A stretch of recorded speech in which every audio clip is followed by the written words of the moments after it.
नमस्कार, आप देख रहे हैं गुड न्यूज टुडे। शाम के 7 बज चुके हैं। 7 सवाल लेकर हम हाजिर हैं। मैं हूं आपके साथ अनंत भट्ट। कार्यक्रम में आज बात होगी उस दिलचस्प प्रेम कहानी की जो सुर्खियों में बनी हुई है। इस कहानी के कई पहलू हैं और इसमें लगातार ट्विस्ट भी आ रहे हैं। हम बात कर रहे हैं पबजी वाली प्रेम कहानी की। इस कहानी में एक नया ट्विस्ट आ गया है और इस ट्विस्ट के साथ एक नए किरदार की एंट्री भी हो गई है। हमारे आज के सातों सवाल इस पबजी प्रेम कथा पर ही केंद्रित रहेंगे।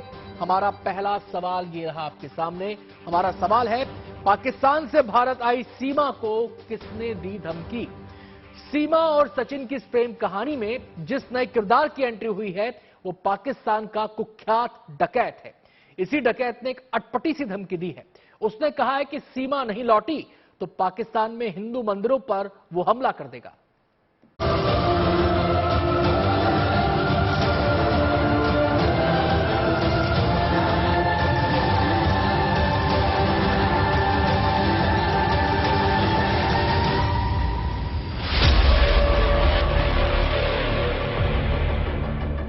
अपनी जान जोखिम में डालकर बिना वैध दस्तावेजों के भारत पहुंची सीमा को अपना प्यार मिल गया है। सीमा दो मुल्कों के बीच नफरत की चारदीवारी को पार कर पथरीली राहों पर चलते हुए अपनी मंजिल तक पहुंच गई है। आंखों में भविष्य के सुनहरे सपने सजाए सीमा पाकिस्तान को सदा के लिए अलविदा कह के सचिन के पास पहुंच गई है। लेकिन वो भी इस बात से भली भांति वाकिफ है कि पाकिस्तान का भूत इतनी जल्दी उनका पीछा छोड़ने वाला नहीं है। सीमा अपने 4 बच्चों के साथ 3 मुल्कों की सरहद को लांघने की हिम्मत केवल इसलिए कर पाई क्योंकि उसके पास पाकिस्तान में खोने के लिए कुछ बचा नहीं था। सीमा अपने और अपने चारों बच्चों के उज्जवल भविष्य की उम्मीद के साथ भारत पहुंची है। लेकिन सीमा के चेहरे की मुस्कान से पाकिस्तान में बैठे कट्टरपंथियों के सीने पर सांप लौटने लगे हैं। सीमा को पाकिस्तान से धमकियां मिलनी शुरू हो गई हैं। धमकी देने वाला न केवल सीमा को जान की धमकी दे रहे हैं बल्कि पाकिस्तान में रह रहे अल्पसंख्यक हिंदुओं पर भी अत्याचार की धमकी दे रहे हैं। पाकिस्तान के एक डकैत ने तो अपने हथियारबंद साथियों के साथ सीमा को मारने की धमकी का वीडियो जारी किया है।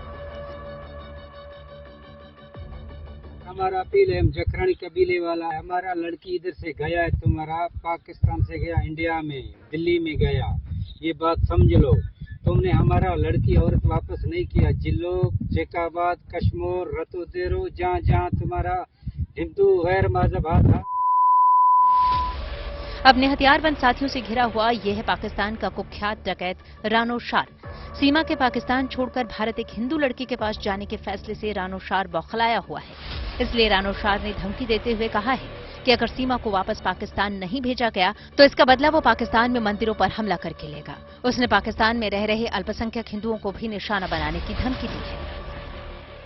इज्जत प्यारा है तुम्हारा, वापस करो। औरत बच्चों समेत नहीं मौके भेज दिया। ये गोला देख रहे हो, गोला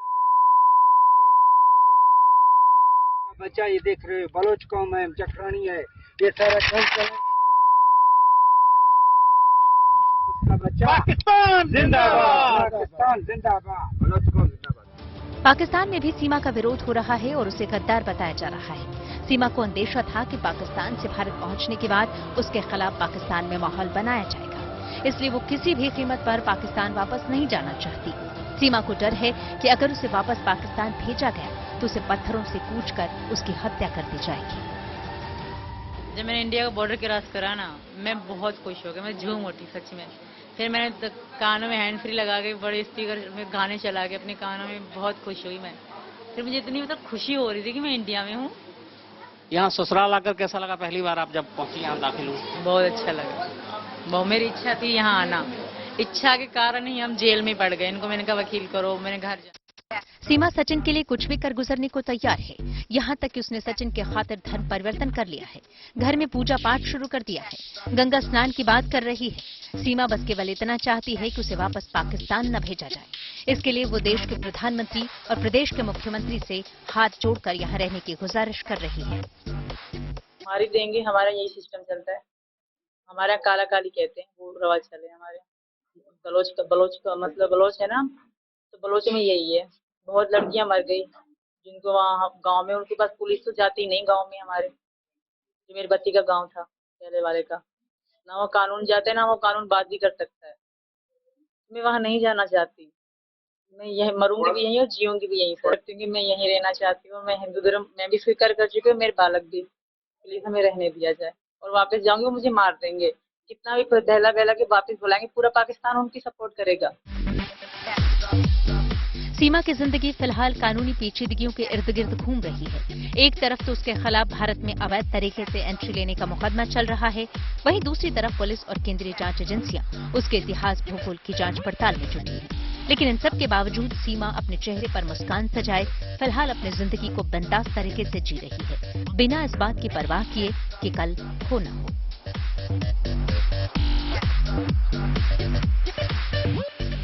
bureau report, good news today.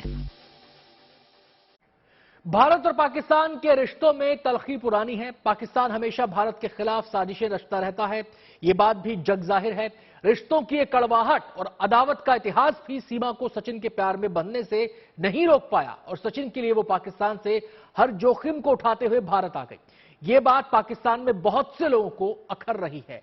हमारा दूसरा सवाल अब आपके सामने है। हमारा सवाल है, सीमा के भारत आने से पाकिस्तान में क्यों है बौखलाहट?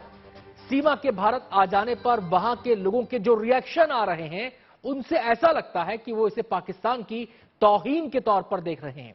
सीमा को लोग पानी पी पी कर कोस रहे हैं। सोशल मीडिया पर उसके खिलाफ कैंपेन चल रहा है।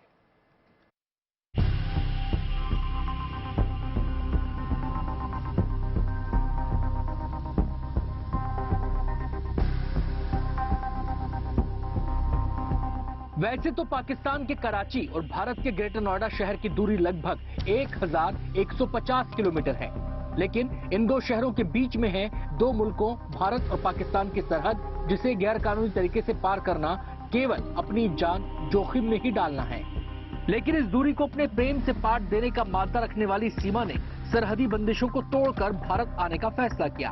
भारत में सीमा के साहस की सब लोग तारीफ तो कर रहे हैं, लेकिन उनकी नजरों में सीमा के प्रति संदेह भी है। लेकिन पाकिस्तान में तो सीमा को पानी पी पी कर कोसा जा रहा है।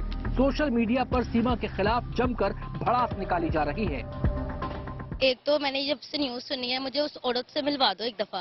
अच्छा। उस औरत ने मुझसे मार खानी है। इस तरह से गलत है, उस इंसान के साथ गलत है जो अपनी अमानत छोड़ के गया, अपने बच्चों को उसके पास छोड़ के गया और उसने अमानत में खानत की है। ये बहुत गलत है, उस औरत ने बहुत गलत किया है। पाकिस्तान में सीमा के शौहर गुलाम हैदर के प्रति लोगों की सहानुभूति है और वो गुलाम के प्रति संवेदना भी जता रहे हैं। लेकिन वो लोग ये भूल जा रहे हैं कि गुलाम ने 2019 में सऊदी अरब जाने के बाद अपनी बीवी सीमा और अपने 4 बच्चों की खैर खबर तक लेने की कोशिश नहीं की। सीमा का कहना है कि वो अपने हस्बैंड के साथ हैप्पीली मैरिड नहीं थी, वो उन्हें मारते पीटते थे, उन पे जुल्म करते थे, गालम गलोच करते थे और वो नहीं चाहती थी कि वो सऊदीया से कभी पाकिस्तान वापस आए या वो उनके पास सऊदीया जाएं। अच्छा, मारते पीटते 4 बच्चे कैसे हो सकते हैं, आप मुझे ये बताएं। अगर उनके हस्बैंड उनके साथ खुश नहीं थे तो 4 बच्चे ऐसे तो नहीं ना हो सकते। पाकिस्तान में सीमा को गद्दार करार दिया जा रहा है। सोशल मीडिया पर उसके खिलाफ कैंपेन चलाया जा रहा है। आप यहाँ से अंदाजा लगा लें, उसकी स्टेटमेंट्स ही बदलती जा रही हैं कि कभी उसने तलाक दे दी है, बर्बली दे दी है, मैं इसके निकाह में नहीं हूँ। पहली बात है, अगर कोई शौहर बाहर जा रहा है तो कमाने की गर्ज, वो अपनी बीवी बच्चों के लिए जा रहा है, वो किसी और के लिए नहीं जा रहा। तो स्टेटमेंट बिल्कुल गलत है उस औरत की, वो औरत गलत ही है। सीमा पाकिस्तान की आर्थिक राजधानी कहे जाने वाले कराची शहर के छोटे से इलाके में रहती थी। ये वही इलाका है जहां सीमा अपने 4 बच्चों के साथ रहती थी। इसी जगह पर पबजी गेम के बहाने सीमा और सचिन के बीच प्रेम परवान चढ़ा। स्थानीय लोगों को उसके भारत जाने की कानो कान खबर तक नहीं लगी। उन्हें सोशल मीडिया के जरिए मालूम हुआ कि सीमा हिंदुस्तान पहुंच गई है। पबजी पे इसका कोई राब्ता हो गया, फिर ऐसे इधर चली गई तो हमने नेट से सुना तो इंडिया पहुंच गई है।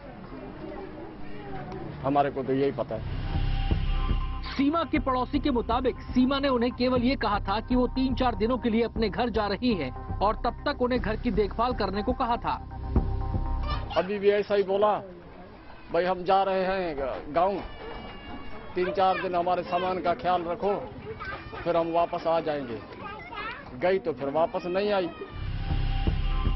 सीमा बॉर्डर पार करके न केवल भारत पहुंची, बल्कि वो करीब 1.5 महीने तक ग्रेटर नोएडा के रबुपुरा में बिना किसी की जानकारी के रहती रही। यूपी के पूर्व डीजीपी इसे गंभीर चूक बता रहे हैं। उन्होंने इस चूक के पीछे लोकल इंटेलिजेंस यूनिट और बीट पुलिसिंग को जिम्मेदार ठहराते हुए इनकी कार्यशैली पर सवालिया निशान लगाए हैं। वहां अपने 4 बच्चों के साथ सीमा आकर के रहने लगती हैं और कहां से आई, नेपाल, भारत, उत्तर प्रदेश, पश्चिमी उत्तर प्रदेश, रघुपुरा। क्या इसमें किसी को कोई चीज संदिग्ध नहीं दिखाई पड़ी? वहां रहने लगी। जब आहट और सुबुगाहट हुई तब पुलिस सतर्क हुई। ये पूरी चूक की पराकाष्ठा है और पुलिस को चाहिए था कि असतर्क। सचिन का साथ पाकर फिलहाल तो सीमा के चेहरे पर चमक है, लेकिन कानूनी बेड़ियों में जकड़ी सीमा का हाथ सचिन के हाथ में कब तक रहेगा, कहा नहीं जा सकता। नोएडा से भूपेंद्र सिंह के साथ bureau report, good news today. Seema और सचिन की इस प्रेम कहानी में शादी वाला चैप्टर भी है। ये तो सब जानते हैं कि सीमा पहले से शादीशुदा है। जिस शादी वाले चैप्टर की हम बात कर रहे हैं वो सीमा और सचिन से जुड़ा है। आपको बता दें कि सीमा के भारत आने से पहले नेपाल में सीमा और सचिन कुछ दिन साथ रहे थे। दोनों का दावा है कि इसी दौरान उन्होंने पशुपतिनाथ मंदिर में शादी कर ली थी। हमारा दूसरा सवाल अब आपके सामने है। हमारा सवाल है, क्या सचिन और सीमा ने शादी कर ली है? आइए पहले आपको सुनाते हैं शादी को लेकर सचिन और सीमा क्या कह रहे हैं। तो पहले हमने शादी कर ली थी मैम। तब तो नहीं हो पा रही थी नेपाल में ना, नेपाल में क्योंकि मेरे पास पाकिस्तानी पासपोर्ट था और इनके पास आधार कार्ड इंडियन था। हमारे घर वाले भी रखने के लिए तैयार हैं। घर वाले बोल रहे हैं कि तुम्हारी शादी उस तरीका की कराएंगे जो हिंदू धर्म में घर पे की जाती है, ब्याह शादी की तरह उस तरीका की कराएंगे। जितना होगा, जिस तरीका की होगी उस तरीका की कराएंगे। जितना की यानी कि इतने वो तो है नहीं हम। सचिन और सीमा की शादी के बारे में और ज्यादा जानकारी दे रहे हैं हमारे संवाददाता मनीष चौरसिया। क्या सचिन और सीमा की शादी हो चुकी है? यह सवाल अभी भी जांच एजेंसियों के लिए, पुलिस के लिए बहुत बड़ा है। बड़ा इसलिए है क्योंकि दोनों का दावा है कि वो लोग जब नेपाल में मिले थे तो नेपाल के ही पशुपतिनाथ मंदिर में शादी कर ली थी, लेकिन इसके कोई बहुत ठोस सबूत पुलिस को अभी तक नहीं मिले। सीमा लगातार ये कह रही है कि उसने हिंदू धर्म को अपना लिया है और वो सचिन से हिंदू धर्म के रीति रिवाजों के मुताबिक शादी करना चाहती है, लेकिन हिंदू धर्म के रीति रिवाज के मुताबिक शादी होने में अभी बहुत सारी अड़चनें इस जोड़े को देखनी पड़ेंगी। क्योंकि सबसे पहले सीमा के खिलाफ जो जांच हो रही है, केंद्रीय एजेंसीज जो जांच कर रही हैं उसमें, और पुलिस की जांच में सीमा को क्लीन चिट मिलनी चाहिए। उसके बाद ही सचिन और सीमा शादी कर पाएंगे, उसके बाद ही उनकी शादी कोर्ट में रजिस्टर्ड हो पाएगी।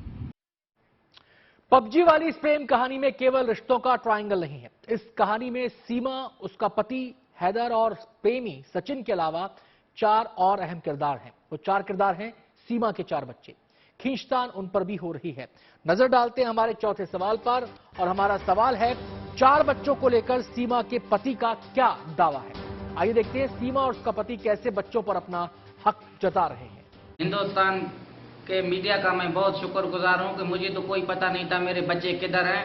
ये भारत मीडिया से मैंने एक क्लिप देखा था कि मेरे बच्चे भारत के पुलिस कस्टडी में हैं। मैंने देखा, मेरा होश उड़ गए, मेरे बच्चे कैसे चले गए। सीमा मेरा घरवाली है, फरहान, फरवा, फरहा, फरी, तीनों बेटी। मैं मोदी सरकार को हाथ जोड़ के गुजारिश करता हूं, अपील करता हूं कि मेरे बच्चे मेरे हवाले करें, पाकिस्तान के हवाले किए जाए। बच्चे उनके पास जाना चाहते हैं, मना नहीं करती। मेरा लड़का बड़ा है, वो उनके पास नहीं जाएगा। कभी उन्होंने इतना प्यार दिया ही नहीं उनको कि ये उनके पास जाएं। अगर ये जाना चाहते हैं तो भले जाएं, पर मेरे बच्चे नहीं जाएंगे, मुझे पता है। और वो बकवास कर रहा है, वैसे ही मुझे उनके साथ रहना ही नहीं है। और 2019 से लेकर मतलब 20 तक तो था, अब मेरे से कोई कांटेक्ट नहीं है और मैं उसके साथ रहना भी नहीं चाहती। वैसे फिसला के मुझे बुलाएंगे, फिर बहुत बुरा करेंगे वहां पे मेरे साथ। क्या पबजी वाली इस प्रेम कहानी में जितना रोमांस है उससे कहीं ज्यादा रोमांच भी है। सोचकर देखिए, एक महिला को सीमा पार बैठे एक शख्स से प्यार हो जाना, फिर उससे मिलने के लिए बिना कानूनी प्रक्रिया पूरी किए घर से चल पड़ना और अपने प्रेमी तक पहुंच भी जाना। सोचने में भले ही आसान लगे, लेकिन इसके लिए साहस चाहिए। हमारा 5वां सवाल इसी से जुड़ा है। हमारा सवाल है, सीमा गैर कानूनी तरीके से कैसे बॉर्डर पार करके भारत पहुंची। आपको बताएं कि सीमा जिस तरीके से भारत पहुंची है उससे साफ हो जाता है कि उसने बड़ी गहराई से इसकी प्लानिंग की। सीमा ने भारत आने के लिए पाकिस्तान से वाया दुबई, वाया नेपाल का रूट पकड़ा। पहले जहाज, फिर बस से सफर किया।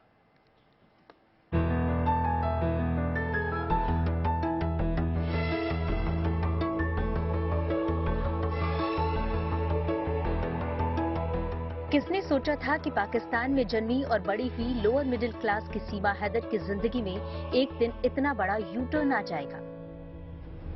किसने सोचा था कि कराची की इन तंग गलियों में जीवन बसर करने वाली सीमा हैदर खालिस हिंदुस्तानी लिबास में सनातन संस्कृति की परंपराओं से इतनी जल्दी इस कदर घुल मिल जाएंगी?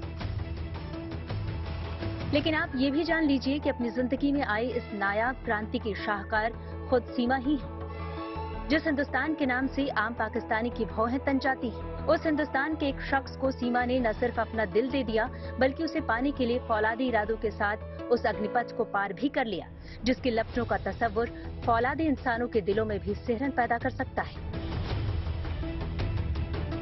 लेकिन राह मोहब्बत के मुसाफिर अंजाम की परवाह नहीं करते। सीमा को भी पता था कि वो आग से खिल रही है। अब दो ही रास्ते थे, या वहाँ रह के रोना ही था, यहाँ ट्राई करना था। अगर मैं पकड़ी भी जाती ना तो मुझे ये दुख ना होता कि मैंने कोशिश ना करी, वरना सारी जिंदगी पछताती कि मैंने कोशिश ही ना करी सचिन के पास जाने की। काश मैं कोशिश करती। मैंने कोशिश करी और कामयाब हो गई। पाकिस्तान के कराची से अपने 4 बच्चों के साथ हिंदुस्तान के ग्रेटर नोएडा आने की चट्टानी चुनौती, वो भी बिना वीजा के। बड़े से बड़ा तुर्रम खान भी इतना बड़ा जोखिम मोल लेने की जहमत शायद ही उठा पाए। लेकिन सीमा ने तय कर लिया था कि मोहब्बत की राह में चाहे जान चली जाए, लेकिन हार नहीं माननी है। सीमा हैदर अपने 4 बच्चों के साथ हवाई जहाज से कराची से दुबई पहुंचती है। दुबई में 10 घंटे रुकने के बाद दूसरी फ्लाइट से काठमांडू पहुंचती है। काठमांडू में एक वैन में सवार होकर नेपाल के पोखरा शहर पहुंचती है और पोखरा शहर से अपने बच्चों के साथ एक बस पर सवार होकर ग्रेटर नोएडा के लिए रवाना हो जाती है। यमुना एक्सप्रेसवे पर सीमा के माशूक सचिन अपने शरीके हयात को रिसीव करने के लिए पहले से तैनात मिलते हैं। जरा सोचिए, पाकिस्तान, यूएई, नेपाल और हिंदुस्तान की सीमाओं से होते हुए सीमा ग्रेटर नोएडा पहुंच जाती हैं और रास्ते में कहीं भी उन पर कोई शक तक नहीं कर पाता। हिंदुस्तान में जरूर एक अधिकारी ने उनसे पूछताछ की, लेकिन सीमा ने सचिन का पता बताकर इस बाधा को भी पार कर लिया। आप सीमा की कहानी को दिल से सुनेंगे तो उसकी प्रेम कहानी आपको भाएगी, लेकिन जब आप दिमाग से इस कहानी पर गौर करेंगे, इस कहानी पर दिमाग दौड़ाएंगे, तो सबसे पहली बात यह समझ आती है कि वो गैर कानूनी तरीके से भारत में दाखिल हुई है, जो एक जुर्म है। लिहाजा सीमा भी जांच के दायरे में है। नजर डालते हैं हमारे छठे सवाल पर। हमारा सवाल है, क्या सीमा को पुलिस ने क्लीन चिट दे दी है? सीमा पुलिस के रडार पर है, उसके दस्तावेज की जांच हो रही है और विस्तार से जानकारी दे रहे हैं हमारे संवाददाता मनीष चौरसिया। सीमा और सचिन को कोर्ट से जमानत मिलने का मतलब ये बिल्कुल नहीं है कि सीमा पुलिस की जांच से बाहर हो गई है या फिर पुलिस ने सीमा को क्लीन चिट दे दी। जांच अभी भी जारी है और सीमा की जांच केंद्रीय एजेंसीज भी कर रही हैं। सबसे बड़ी बात यह है कि जब पुलिस ने सीमा को हिरासत में लिया था तो उसका मोबाइल टूटा हुआ था। अब पुलिस उस मोबाइल को ठीक करवा रही है और उसके डेटा को रिकवर करने की कोशिश करेगी और फिर छानबीन की जाएगी कि कहीं उस डेटा में कोई भी संदिग्ध चीज तो नहीं है या फिर कोई ऐसी चीज नहीं है जो सीमा को संदेह के घेरे में डालता हो। जब तक ये जांच पूरी नहीं होती तब तक सीमा को क्लीन चिट नहीं मिल सकती। सीमा भारत आ चुकी है, लेकिन उसके पास भारत में रहने के लिए वैध दस्तावेज नहीं है। कोई भी शख्स किसी दूसरे देश में तभी रह सकता है जब उसके पास जरूरी दस्तावेज हो, लेकिन सीमा बार बार कह रही है कि वो पाकिस्तान नहीं जाना चाहती। नजर हमारे 7वें और आखिरी सवाल पर। हमारा सवाल है, सीमा को भारत में रहने के लिए क्या करना पड़ेगा? इस बारे में विस्तार से बता रहे हैं एडवोकेट शशि भूषण।